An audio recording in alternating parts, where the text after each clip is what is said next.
আমি প্রথমত বাংলাদেশ সেনাবাহিনীকে আন্তরিক ধন্যবাদ দিচ্ছি এরকম একটা বজ্র কঠিন সিদ্ধান্তের জন্য। সেনাবাহিনী স্পষ্ট বার্তা দিচ্ছে যে মব ইস্যুতে সেনাবাহিনী ঝুঁকবে না, মুক্তিযোদ্ধাদের অপদস্থ করা যাবে না, হুঁশিয়ারি দিয়েছে সেনা সদর। এদিকে ভারতীয় স্টাইলের দল গঠন করছে আওয়ামী লীগ, নতুন সভাপতি নিয়োগ করছে দলটি। এই মাসেই ক্ষমতা কেড়ে নেওয়া সকল ব্যবস্থা করতে উঠে পড়ে লেগেছে দলটি। তাহলে নতুন সভাপতি হিসেবে কে থাকছে এবার, দেখবেন বিস্তারিত। ব্যাকফায়ার শুরু হয়ে গেছে এবার, আর তার জন্যই সার্জিস আলম, হাসনাত, আরও যারা যারা আছে এদের গলায় ফাঁসির দড়ি কেউ আটকাতে পারবে না 2026-এ। আপনারা লিখে রাখতে পারেন, আপনারা কেউ কিন্তু রক্ষা পাবেন না। একে একে প্রত্যেককে ধরা হবে আপনাদেরকে, আপনাদের প্রত্যেকের নারী নক্ষত্র টেনে টেনে বের করা হবে। আপনারা যত সহি বান্দাই হন না কেন, ইসলামের ভাষায় আপনারা যত সলিড হন না কেন, আপনারা যত পিওর হন না কেন, আপনাদের প্রত্যেকেই গ্রেফতার করা হবে, কেউ রক্ষা পাবেন না। আওয়ামী লীগ রাজনীতিতে ফিরতে বিরাট একটা পরিকল্পনা নিয়ে এগোচ্ছে এবং সেনাপ্রধান ওয়াকারুজ্জামানের যে রিফাইন্ড আওয়ামী লীগ থিওরি তার সাথে 2 2 4 মিলে যাচ্ছে। এবং এই ক্ষেত্রে পরিস্থিতি যেদিকে যাচ্ছে যে কোনো সময় জরুরি অবস্থা জারি হতে পারে। শাহাবুদ্দিন চৌধুরী আওয়ামী লীগের লোক, তিনি মধ্যখানে বসে আছেন, গুটি কিন্তু তার হাতে আছে, তার কোনো শক্তি নেই, ব্যাপারটা সেরকম না। সেখানে সেনা শাসন যে কোনো সময় আসতে পারে আমাদের দেশে। প্রিয় দর্শক, ইটিসি নিউজ বাংলাতে আপনাদের আরও একবার স্বাগত। এই মুহূর্তের দায়িত্বশীল ব্যক্তি আর গণমাধ্যমের গুরুত্বপূর্ণ সংবাদ প্রতিবেদনগুলোর কিছুটা অংশ বিশেষ ইতিমধ্যে আপনারা ভিডিও শুরুতেই দেখে ফেলেছেন। তো চলুন যাই সম্পূর্ণ প্রতিবেদনগুলো দেখে আসার আগে চ্যানেলটিকে সাবস্ক্রাইব করে পাশে থাকা বেল আইকনটি ক্লিক করে দেয়, সেই সঙ্গে ভিডিওটিতে একটি লাইক দিয়ে আজকের দায়িত্বশীল ব্যক্তি আর গণমাধ্যমের গুরুত্বপূর্ণ সেই সংবাদ প্রতিবেদনগুলো দেখে আসি। আমি প্রথমত বাংলাদেশ সেনাবাহিনীকে আন্তরিক ধন্যবাদ দিচ্ছি এরকম একটা বজ্র কঠিন সিদ্ধান্তের জন্য। কারণ একটা দেশের ব্যাকবোন নিরাপত্তার দিক থেকে ধরা হয়ে থাকে সেনাবাহিনীকে। সেই সেনাবাহিনী যদি রাষ্ট্রের প্রয়োজনে, দেশের প্রয়োজনে, জনগণের স্বার্থে শক্ত থাকতে না পারে, তাহলে সেনাবাহিনীকে মূর্খা বাহিনী বানাইয়া ভাইজা খাইয়া ফেলবে। এমনিতেই গেল 5ই আগস্ট পরবর্তী সময় বাংলাদেশের 54 বছরের ইতিহাসে সেনাবাহিনীকে নিয়ে এত লাড়াচাড়া, এত কথাবার্তা, এত অধ্যত্বপূর্ণ অ্যাক্টিভিটিস দেখানোর সাহস কারো ছিল না। তবে এখনো যা চলতেছে, প্রতি রাত্রে সেনাপ্রধানের ফালাই দিচ্ছে অনলাইন বা যারা কিংরা আছেন বা দেশের ভিতরেও কিছু নেতারা আছেন, তো ক্ষমতাটা চলে গেলে এদের মুখ দিয়ে দেখবেন যে কত আব্বা বাড়াকে সেনাবাহিনী নিয়ে বাইরে, এটাই হচ্ছে প্র্যাকটিক্যাল। আর সেনাবাহিনীর সাহসের জায়গাটা আজকে সামনে আসছে। ভিপি নূরকে মাইর দেওয়া নিয়ে সেনাবাহিনীর ইস্যুতে ব্যারিস্টার ফুয়াদরা বলতেছিল সেনাবাহিনীর সদস্যদেরকে গ্রেপ্তার করতে, পুলিশকে গ্রেপ্তার করতে কচু করছে, আর এগুলা করারও সুযোগ নেই। সেনাবাহিনী স্পষ্ট বার্তা দিচ্ছে যে মব ইস্যুতে সেনাবাহিনী ঝুঁকবে না। দর্শক, মব সৃষ্টি করে মুক্তিযোদ্ধাদের অপদস্থ করা যাবে না, হুঁশিয়ারি দিয়েছে সেনা সদর। এখানে আপাতত একজন ব্যক্তি লাইমলাইটে আছে, তিনি হচ্ছেন ফজলুর রহমান, বিএনপির নেতা, যিনি আপাতত কমিটি থেকে তিনি বরখাস্ত আছেন। তো একটা বাতাস ঘুরতেছে, বা বাংলাদেশে আরো অনেক ব্যক্তি আছে যারা মুক্তিযুদ্ধ ইস্যুতে কথা বলেন, তাদেরকে একটা মবের মধ্যে ফেলানোর জন্য কিছু কিছু জায়গায় কিছু বাতাস ঘুরতেছে। তো আজকে আমাদের সেনা সদর থেকে বিশেষ এই বার্তা জাতির উদ্দেশ্যে দেওয়া হয়েছে। সেনাবাহিনীর military operations director colonel staff colonel Mohammad Shafiqul Islam তিনি এই বার্তা দিয়েছেন। তিনি বলছেন, যদি কোনো জায়গায় কোনো মুক্তিযোদ্ধার বিরুদ্ধে মবের ব্যবস্থা হয় তা কঠোর হস্তে দমন করা হবে। এমনকি জাতীয় সংসদ নির্বাচন নিয়েও সেনাবাহিনীর বার্তা আসছে যে প্রস্তুত আছে সেনাবাহিনী। শুধুমাত্র ইসির, ইলেকশন কমিশনের যিনি প্রধান আছেন, তার নির্দেশনার অপেক্ষায় আছে আপনার সেনাবাহিনী। মব সৃষ্টি করে সারা দেশে প্রতিদিনই কোনো না কোনো ঘটনা ঘটছে। এসব দমনে অন্তর্বর্তী সরকার থেকে সেনাবাহিনী সবাই এবার হুঁশিয়ারি দিয়ে স্ট্রিক্টলি অবস্থান নিয়েছেন। বিশেষ করে বঙ্গবীর কাদের সিদ্দিকীর বাসায় যে হামলার ঘটনা ঘটেছে, এর পরিপ্রেক্ষিতে এই বিষয়টা আরেকটু সামনে আসলো। মুক্তিযোদ্ধাকে অপমানের ঘটনা প্রসঙ্গে সেনাবাহিনীর অবস্থান স্পষ্ট। সেনাবাহিনী বলছে, মুক্তিযোদ্ধাদের জন্যই এই দেশটির জন্ম, তাদের প্রতি শ্রদ্ধা সম্মান সবসময় রাখে বাংলাদেশ সেনাবাহিনী। কোনো মব বা কোনো কিছু করে মুক্তিযোদ্ধা এবং মুক্তিযুদ্ধকে খাটো করার সুযোগ নেই। তো এখন যারা বলতেছেন মুক্তিযুদ্ধ নিয়ে বিভিন্ন পাকনা কথা অনলাইনে অফলাইনে, তাদেরকেও কিন্তু ছাড় দেওয়া হবে না। সেনাবাহিনীর বক্তব্য যে মহান মুক্তিযুদ্ধের মাধ্যমে বাংলাদেশের জন্ম হয়েছে, আমরা মুক্তিযোদ্ধাদের আগেও যেভাবে সশ্রদ্ধ সম্মান করেছি, আজও করি, ভবিষ্যতেও করব। আর কোন মব মুক্তিযোদ্ধা কিংবা মুক্তিযুদ্ধকে ছোট করতে গেলে সেটার ব্যাপারে ব্যবস্থা নেওয়া হবে। মুক্তিযোদ্ধা ফজলুর রহমানের বাড়ির সামনেও একটি মব সৃষ্টি হয়েছিল। যখন সেনাবাহিনী মেসেজ পেয়েছে, সঙ্গে সঙ্গে সেখানে সেনাবাহিনী তাদের উপস্থিতি নিশ্চিত করে মবকে নিয়ন্ত্রিত করেছে। তিনি স্পষ্ট বার্তা দিয়েছেন, আপনারা নিশ্চিত থাকতে পারেন সামনের দিনগুলোতে পরিস্থিতি আরো উন্নীত হবে। মবের বিরুদ্ধে সেনাবাহিনী জিরো টলারেন্স নিয়ে আসবে। কয়েকটি জায়গায় যদি বিলম্ব হয়ে থাকে, সেটা সোর্স থেকে তথ্য পেতে বিলম্ব হয়েছে।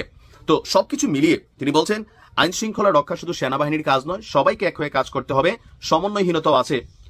ডাকসু নির্বাচন থেকে অনেক কিছুতেই এই মুহূর্তে সেনাবাহিনী ইনভলভ হচ্ছে। তো আমি মনে করি সেনাবাহিনীর পক্ষ থেকে এরকম একটা শক্ত, স্পষ্ট, কঠোর বার্তা দরকার ছিল মবকারীদের জন্য। কারণ দেশটা মগের মূল্য হয়ে গেছে অনেক জায়গায়, যে মব কইরা মন যা চায় তাই করা হচ্ছে। এবার অন্তত আশা করি অন্তত এই মবের বিষয়টা কমে আসবে। যেভাবে এবার আওয়ামী লীগ উঠে পড়ে লেগেছে, আর ভারতেও কিন্তু বেশ কিছু সেমিনার হচ্ছে এই বাংলাদেশের বর্তমান পরিস্থিতি নিয়ে। এই সব বিচার বিশ্লেষণ করলে আপনাদের একটাই ব্যাপার, ওই নির্যাস থেকে আসবে কি বাংলাদেশে বড় কিছু ঘটতে চলেছে, এবং ঘটতে চলেছে 100%। ওই কথার কথা নয়, কোনো ইউটিউবারদের বাণী নয়, ঘটতে চলেছে। কারণ অনেক কিছু ঘটে গেছে, আপনারা বুঝেই গেছেন যে ঘটে গেছে। এই সমন্বয়ক নামক একেবারে রাস্তার ভিখারি যদি হয়ে যেত তাহলেও মানুষ ভাবতো ঠিক আছে এ ভুল করেছে, রাস্তার ভিখারি। কিন্তু এদের গলায় ফাঁসির দড়ি কেউ আটকাতে পারবে না 2026-এ, আপনারা লিখে রাখতে পারেন। আর শেখ হাসিনা ওইভাবে গিয়ে একেবারে বসবে না। নির্বাচন হবে, বাংলাদেশে নির্বাচন হবে, তবে মোহাম্মদ ইউনূস থাকাকালীন হবে না। মোহাম্মদ ইউনূস চায় না যে ইলেকশন হোক, ঝোলাবে। এখন ফেব্রুয়ারি টাইম দিয়েছে, এর আগে দিয়েছিল ডিসেম্বর, এইভাবে ঝোলাতে থাকবে। ঝোলাতে ঝোলাতে যদি 2-3 বছর কাটিয়ে দেওয়া যায়, আর কত বছরই বা বাঁচবে। আর শেষের দিনগুলোতে মরার উপর খাড়ার ঘা মেরে লাভ কি, উনিও জানেন সেটা। তাই ওনাকে ক্ষমা ঘেন্না করে ছেড়ে দেবে। ফাঁসবে তো এই সমন্বয়ক বাচ্চা ছেলেগুলো, আর ফাঁসবে কি, সব তো ফেসেই আছে। বিরাট বড় একটা পরমাণু বোমা ফাটতে চলেছে বাংলাদেশে। পরমাণু বোমা মানে কিন্তু সেই আসল পরমাণু বোমা ফাটবে, কোনো দেশ ফেলবে না, বিষয়টা ওরকম নয়। এটা রাজনৈতিক পরমাণু বোমা। বিরাট বড় রাজনীতিবিদ হয়ে গেছে না এই বাচ্চাগুলো। তাদের দেখলে আবার তাদের যে কলেজ, সেখানকার প্রিন্সিপাল, অধ্যাপক, তারা উঠে দাঁড়াচ্ছেন। এটা ওনাদেরও ভুল, কিন্তু কি করবেন ওনারা? ভদ্র সমাজের মানুষ, অধ্যাপক, প্রিন্সিপাল, ওনারা ভেবেছেন যে এরা তো বাচ্চা হলেও এরা একটা দায়িত্ব পেয়েছে, তাই সম্মান না দেখালে যদি আমার ফ্যামিলি আক্রান্ত হয়। কারণ বাংলাদেশে তো এই মুহূর্তে যা কিছু তাই হয়ে যেতে পারে যে কোনো মুহূর্তে। একজন রিক্সাওয়ালা ঠেলাওয়ালাও যেরকম সুরক্ষিত নয়, একজন বাজারের সবজি বিক্রেতাও বা মাছ বিক্রেতাও যেরকম সুরক্ষিত নয়, সেরকমই বাংলাদেশে কোনো ডাক্তার, ইঞ্জিনিয়ার, অধ্যাপক, প্রিন্সিপাল কেউ সুরক্ষিত নয়। কিছু মব, কিছু অশিক্ষিত যারা নিজেদেরকে বলে কলেজ স্টুডেন্ট বাট অশিক্ষিত, তারা দেশটাকে সম্পূর্ণরূপে শেষ করছে। সাধারণ মানুষ, সেটা যদি 5-10 হাজার হতো ঠিক আছে, চলো মেনে নিলাম, 5-10 হাজার লোক তাদের নিজেদের জীবন সামলে নেবে। কিন্তু এই মুহূর্তে বাংলাদেশের আনঅফিসিয়ালি আমরা জানি প্রায় 20 কোটির উপরে, আর অফিসিয়ালি তো 16-17 কোটি বলাই হয়। তো 20-22 কোটি যদি জনসংখ্যা হয়, আর এই বাহিনী ম্যাক্সিমাম কত হবে? 1000 খানেক। এই 1000 খানেক যদি 20-22 কোটির উপরে এইরকমভাবে অত্যাচার করে, আর যেই পুলিশগুলোকে ঝুলিয়ে দিয়েছিল এই মব বাহিনী, সেই পুলিশগুলো আবার এদের হয়ে কাজ করছে। যদিও এবার পুলিশ আস্তে আস্তে, পুলিশ, সেনা, তারা আস্তে আস্তে একটুখানি গিয়ার নিচের দিকে নামাচ্ছে। কারণ আওয়ামী লীগের যেই সমস্ত প্রোগ্রামগুলো, আন্দোলনগুলো, মিছিলগুলো আমরা দেখতে পাচ্ছি, সেখান থেকে ওই যে একটা নিষিদ্ধ গোষ্ঠী, নিষিদ্ধ দল, তারা মিছিল করছে, কিন্তু সেখান থেকে এই হাজার হাজার লোকের মধ্যে গ্রেপ্তার হচ্ছে 2-5 জন, এবং মৃত্যু নেই। এটা উপরওয়ালার আশীর্বাদ যে মৃত্যু নেই। উল্টোটা দেখা যাচ্ছে, যখন জাতীয় পার্টির যে পার্টি অফিস, সেখানে আগুন লাগাচ্ছে, ভাঙচুর করছে, সেখানে গুলি চলছে উল্টো দিকে, এবং সেখানে 2 জন মারা যাচ্ছে। নুরুল পাগলার যে লাশ তুলে পিটিয়ে তাকে জ্বালানো হলো, সেখানেও কিন্তু গুলি চলেছে, সেখানেও 1 বা 2 জনের মৃত্যুর খবর পাওয়া গেছে। তার মানে আপনারা বুঝতে পারছেন তো, ব্যাকফায়ার শুরু হয়ে গেছে এবার। আর তার জন্যই সার্জিস আলম, হাসনাত, আরও যারা যারা আছে, তাদের ভবিষ্যৎ যে এরকম ফাঁসির দড়িতে লটকাবে, এটা গ্যারান্টি, এটার মধ্যে কোনো ভুল নেই। তো আলটিমেটলি এই ভিডিওর যেটা বলার, সেটা হচ্ছে শেখ হাসিনা আসবে, বাংলাদেশ হাসবে, শেখ হাসিনা বীরের বেশে আসবে ফিরে বাংলাদেশে। অতএব খুব তাড়াতাড়ি সেপ্টেম্বর অক্টোবরের মধ্যে আসনটা তৈরি করে রাখুন। আবার যে ভুল করেছেন সেই পাপের প্রায়শ্চিত্ত করে ওনাকে ওনার জায়গা দিন। যদি উনি না রাজি হন ডিরেক্টলি গিয়ে প্রধানমন্ত্রী হওয়ার, তাহলে তত্ত্বাবধায়ক সরকার নিয়ে এসে বাংলাদেশে গণতন্ত্র ফেরান। শেখ হাসিনা আসুক, আমাদের ভালো লাগবে। আওয়ামী লীগ রাজনীতিতে ফিরতে বিরাট একটা পরিকল্পনা নিয়ে এগোচ্ছে, এবং সেনাপ্রধান ওয়াকারুজ্জামানের যে রিফাইন্ড আওয়ামী লীগ থিওরি, তার সাথে 2-2 4 মিলে যাচ্ছে। পুরো রাজনৈতিক অঙ্গনে এটা নিয়ে তোলপাড় সৃষ্টি হবে, এবং আমাদের সবাইকে নড়ে চড়ে বসতে হবে। দর্শক, সেই রিফাইন্ড আওয়ামী লীগ থিওরি আমরা দেখছি।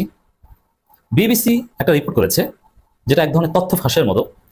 জয় পুতুলকে আওয়ামী লীগের শীর্ষ নেতৃত্বে আনার পরিকল্পনা চূড়ান্ত। এর মানে আওয়ামী লীগের একটা চূড়ান্ত পরিকল্পনা ফাঁস হয়েছে, সেটা হচ্ছে সজীব অজিত জয় এবং পুতুলকে সামনে আনতে চায়, এবং শেখ রেহানার মানে শেখ পরিবারই ঘুরে ফিরে, শেখ পরিবারের যে পরবর্তী বংশধর। আসলে বিষয়টা এমন যে শেখ হাসিনা স্বাভাবিকভাবে যদি তার অটোক্রেসি চালিয়ে যেতে পারতেন, ফেসিবাদ চালিয়ে যেতে পারতেন, তাহলে যাদেরকে রাজনীতিতে প্রতিষ্ঠা করে যেতেন তাদের কি এখন আনছেন? এটা দ্বারা বোঝা যায় যে আওয়ামী লীগের মধ্যে কোনো অনুতপ্ততা বোধ নেই, তাদের মধ্যে কোনো রিমোর্স নেই।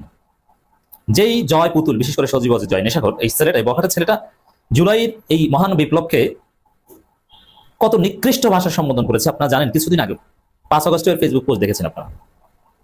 অতএব সেই জয় পুতুলের মানে হাসিনার নিউ ভার্সন, এইটাকে ওরা বলছে রিফাইন্ড আওয়ামী লীগ। এখন স্বাভাবিক, যাই হোক, কিন্তু জয় পুতুল তো ওইভাবে কোনো গুরুত্বপূর্ণ পোস্টে ছিল না, এদিক থেকে এরা নতুন। কিন্তু জয় পুতুলকে রাজনীতিতে আনার পরিকল্পনা হাসিনার ছিল, যার ফলে আমরা দেখেছি যে আওয়ামী লীগ নেতাকর্মীদের পোস্টারে সবসময় সজীব অজিত জয়ের ছবি থাকতো এবং ছাত্রলীগের মাধ্যমে জয়ের জন্মদিনের প্রোগ্রাম করাতো। তো এটা একটা দুর্বিসন্ধি, যেহেতু শেখ হাসিনার বিরুদ্ধে আন্তর্জাতিক অপরাধ ট্রাইব্যুনালে অভিযোগ রয়েছে এবং তার ফাঁসির রায় হবে।